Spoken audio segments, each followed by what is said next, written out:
Hi, today I want to talk about types of juvenile delinquency and methods of prevention. Playtime with friends in school and in the neighborhood, studying with focused mind, living under the supervision of parents or other adults, getting enough food to survive, these things are not available to all the children in today's world. The cultural and economic shifts through the generations have led to new prime goals. Because parents are busy in their jobs and when they cannot pay attention to their children because of one or the other reasons, many children tend to become delinquent. The children who are not yet adults, meaning who are under the age of 18, are called juveniles. A juvenile is delinquent if he or she has broken the law. And the study that is done to understand the cause of crime, done by juveniles, and the methods to control it, is called juvenile delinquency. This study not only involves the youth who broke the law, but it also pertains to the children who are the victims of various crimes. There are many forms of juvenile delinquency, such as drug abuse and deviant behavior, which could be the result of either broken homes, economic instability, domestic violence, or peer pressure. Becoming excessively violent, having low self-esteem, be incorrigible or display insane behavior, feel neglected when they are not sufficiently supervised by the adults. A big myth is that children coming from poor families are neglected. Many times, the children of wealthy parents are also neglected because parents are busy working or children are unloved. Many children quit studies or consume alcohol even when they are underage. They feel excluded, which happens when someone is prohibited by others to join their groups because he or she is considered as undesirable in that group. This happens mostly in schools, and the major factor of exclusion is race. Many indulge in name calling or committing crimes, sometimes by themselves or with the assistance of somebody else. In the process, they get caught and end up in youth centers. These are not the only types of juvenile delinquency. In a study done on a high-risk sample in America, it was found that children's emotional development is directly affected by parents' direct and indirect influences. Many children live in the families in which fathers are alcoholic, and it creates the stage for family conflicts, depression, and antisocial behaviors. Because of less caring parents and multiple family stressors, children tend to have imbalanced emotions and behavior. These children are more inclined towards aggressive and antisocial behavior. When juveniles commit crimes and end in youth centers, they go through a support system that includes basic counseling and support by a juvenile justice specialist who keeps them under supervision.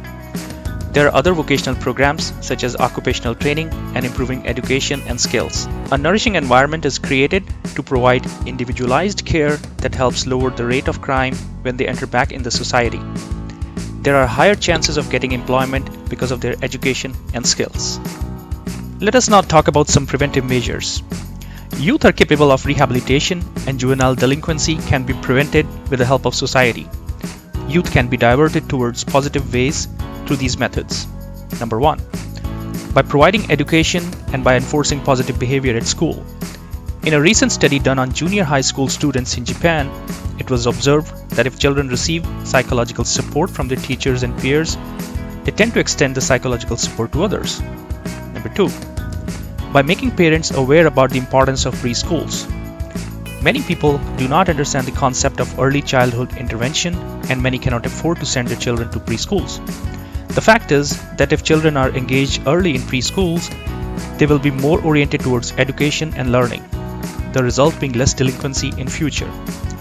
A longitudinal research was done by the Prairie Preschool Project with the help of its delinquency prevention program. This study began in 1962 and involved 123 high-risk African American children. 58 children from the age group of 3 to 4 years were assigned to the program group. They attended preschool for 2 years. The other group of 65 children were termed as the control group, and they did not attend the preschool. All the program group and control group children were observed throughout their schooling, even after they got jobs and settled in their married lives. The results of this 40 years research showed that the program group was not only less delinquent, but it had better education rates, better jobs than the control group children. Also, the program group understood their social responsibilities, had stable marriage life, had less teenage pregnancies, and lesser dependency on welfare in comparison to the children of the control group. Number 3. There is a need to raise awareness among children regarding effects of drugs and alcohol abuse, stealing, violence, and weapons use. More programs should be conducted in schools and communities to spread this awareness. Number 4. The studies have shown that the poor parenting skills and poor attachment to caregivers leads to juvenile delinquency. By implementing various programs such as family intervention and parent-children group activities, parents will get awareness how to raise happy and healthy children. Strengthening the bond between parents and children is an effective way to prevent juvenile delinquency. Number 5. By helping children learn various skills according to their interests, will keep their minds occupied, keeping it away from unwanted distractions. Can you think of some ways by which the young generation can be prevented from doing delinquent acts? List them in the comment section below. And thank you for watching.